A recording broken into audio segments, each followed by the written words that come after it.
Buenas noches familia, esperemos que hayan tenido un excelente viernes. Desde hace décadas Argentina vive en un loop de crisis que parece no tener fin. Inflación descontrolada, déficit fiscal crónico, inseguridad creciente y conflictos sociales permanentes. Sin embargo, pareciera que los políticos que gobernaron en las últimas décadas, o sea digamos los kirchneristas, no solo no buscaron evitar estas crisis, sino que aprovecharon para usarlas a su favor. Y es que cuando todo está mal, el Estado se convierte en el gran salvador y los políticos que lo manejan adquieren un poder que en circunstancias normales quizás no tendrían. Por eso en el día de hoy vamos a repasar algunos casos en los que el kirchnerismo se aprovechó de diferentes crisis o contextos complicados para hacer de las suyas. ¡Vamos, Cristina, carajo! ¿Qué? El 2008 fue un año de decisiones fuertes por parte del gobierno kirchnerista. Una de las más recordadas es la famosa Resolución 125 impulsada por Manito Lustó, la cual intentaba instalar un esquema de retenciones móviles a las exportaciones agropecuarias. Sin embargo, esto en la práctica implicaba una mayor confiscación al campo en momentos de altos precios internacionales. Con el argumento de la redistribución y la justicia social, el gobierno de Cristina justificó la medida como una necesidad para sostener la economía en medio de un contexto global volátil. Pero en realidad lo que buscaban era fortalecer la caja estatal a costa del sector más productivo del país. La resistencia del campo derivó en una de las mayores crisis políticas del kirchnerismo, con una extensa protesta nacional que culminó en la votación histórica del Senado, donde el voto no positivo de Cobos acabó frenando la medida.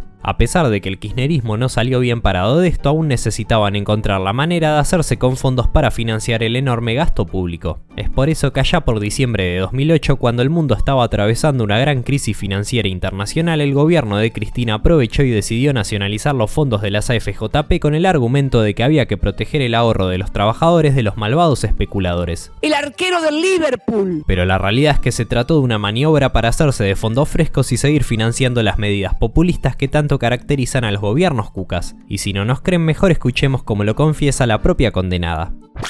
Si no hubiéramos recuperado las AFJP, que nos valió el odio eterno del sector financiero y de los bancos, la Guache no existía. Kilo de polenta insta, mirá cómo la revuelvo. Y acá, la Guache no se me ocurrió a mí, se le ocurrió a otros dirigentes políticos. El problema es que conseguir la guita. Y cuando tenés que conseguir la guita, hay que ir contra determinados intereses. Condenada, con inhabilitación perpetua. Recuerdo que cuando pudimos recuperar la administración de los recursos de los trabajadores que estaban siendo mal administrados por las AFJP, ahí tuvimos la guita.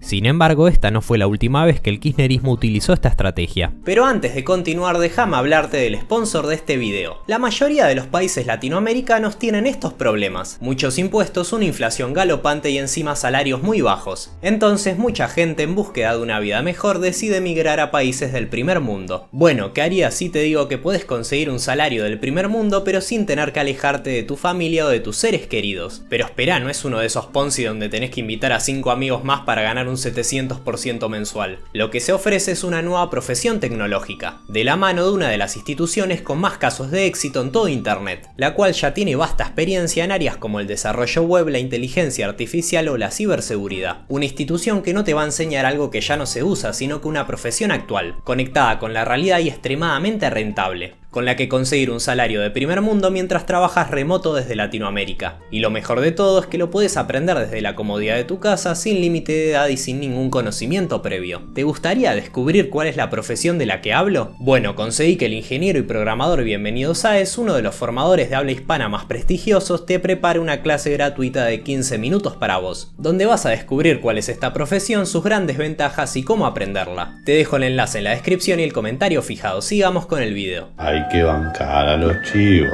En el año 2012, tras la crisis cambiaria que ellos mismos provocaron con el cepo al dólar, el gobierno de Cristina, que en aquel entonces contaba con un joven pero igual de inoperante Kicillof como viceministro de Economía, utilizó el descalabro económico como justificativo para expropiar YPF. El argumento era que la energía era un sector estratégico y que sin la intervención de Papá Estado el país quedaría a merced del capitalismo salvaje. Tras apenas conocerse la noticia, las acciones de YPF en ese momento cayeron hasta un 28% y la relación con el gobierno gobierno español quedó más tensa que masa en un control antidoping. Pero la consecuencia más importante de esto fue la inmensa deuda que le quedó al pueblo argentino, el cual debe pagar hasta 16.000 millones de dólares gracias a la inoperancia de Kicillof. ¡Es inviable! Hasta el momento las crisis económicas les habían servido para justificar estatizaciones y saqueos, pero en 2020 casi sin querer queriendo se encontraron con una crisis sanitaria que les daba la excusa perfecta para controlar absolutamente todo. Y es que cuando el país está al borde del colapso, cualquier medida extrema puede justificarse con el contexto. Si no, pregúntenle al tanque de leche que tuvimos como presidente, que gobernó casi toda su presidencia con la excusa de la pandemia, instaurando una cuarentena eterna, restricciones arbitrarias, emisión descontrolada, fiestas en olivos o vacunatorios VIP.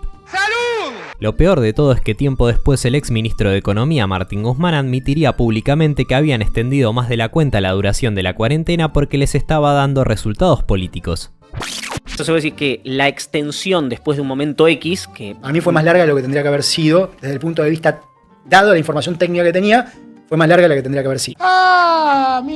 respondía a una cuestión de con esto nos está yendo bien con la sociedad, extendámoslo. Hasta que se perdieron las elecciones y toda la culpa era del supuesto ajuste fiscal, que no era tal. Alberto Fernández, inepto, inútil. Para los políticos kirchneristas, la crisis de pobreza no es un problema, sino un recurso. Cuanto más pobreza haya, más dependencia del Estado, más subsidios que repartir y por ende más votos a su favor. Un caso emblemático de cómo se lucra con la pobreza es el manejo de los planes sociales. De la mano de Emilio Pérsico, Grabois y otros dirigentes de movimientos afines al kirchnerismo, convirtieron la asistencia social en un negocio multimillonario donde organizaciones como el Movimiento Evita recibían miles de millones del Estado para gestionar la ayuda. Pero todo es peor de lo que parece, ya que los beneficiarios de los planes sociales denunciaban constantemente que eran obligados a marchar y hacer piquetes bajo la amenaza de perder sus ingresos. Este mecanismo se traduce en cada vez más presupuesto para asistencia, lo que a su vez significa más dinero pasando por las porosas manos de los políticos. Cuando los cucas están en el poder, las crisis siempre son culpa de la herencia, pero cuando están en la oposición, la crisis es una herramienta clave para debilitar al gobierno de turno. En 2019, los mismos que promovieron la fuga de capitales con la reestructuración de la deuda de Kicillof en 2014, los que dejaron el Banco Central sin reservas y los que multiplicaron la inflación por 3 se presentaban como los grandes rescatistas de una catástrofe que ellos mismos habían causado. Sin embargo, luego de pegarse una linda siestita de 4 años, mágicamente despertaron con la asunción de Milei y descubrieron que en Argentina vivíamos con una inflación galopante, con picos altísimos de inseguridad y casi la mitad del país fundido en la pobreza. Eso no importa. ¿Otra pregunta? Pero no solo utilizan las crisis para excusarse o pegarle a los gobiernos de turno, sino que también les sirve para intentar desviar el foco de sus escándalos de corrupción. En 2018, cuando estalló el caso de los cuadernos de la corrupción, Cristina y sus secuaces, en lugar de dar explicaciones sobre la estructura de sobornos que involucraba a empresarios y exfuncionarios de su gobierno, decidieron intentar instalar la idea de que todo formaba parte de una operación mediática judicial para desviar la atención de la crisis económica que atravesaba el gobierno de Macri. ¡Estoy furioso, Macri! Lo mismo intentaron hacer en noviembre de 2024 cuando la justicia confirmó en segunda instancia la condena a la jefa de la banda por la causa vialidad. Nuevamente todo el surderío salió a protestar diciendo que esto era una persecución política a Cristina por ser mujer y que no era más que una hábil maniobra para correr el foco de la supuesta crisis económica que atravesaba el gobierno de Javier Milei. ¡Ay, cómo la sufren los mandriles! En conclusión, podemos entender que la precariedad no es una consecuencia de su modelo, sino que es parte fundamental de él. Para el kirchnerismo, la pobreza es un negocio y la crisis una oportunidad. Y si no hay crisis, se la inventan, porque sin quilombo no hay relato, sin pobreza no hay votos y sin subsidios la revolución les dura menos que la ilusión de los cucas de querer voltear a Milei. Hasta la próxima. Bueno gente, recuerden que si les gustan este tipo de resúmenes pueden ayudarnos a través de Patreon, Cafecito, Mercado Pago. Todos los links en la caja de comentarios. O si no, también estaría muy bueno que se suscriban al canal, den un me gusta o comenten el video. Hasta la próxima.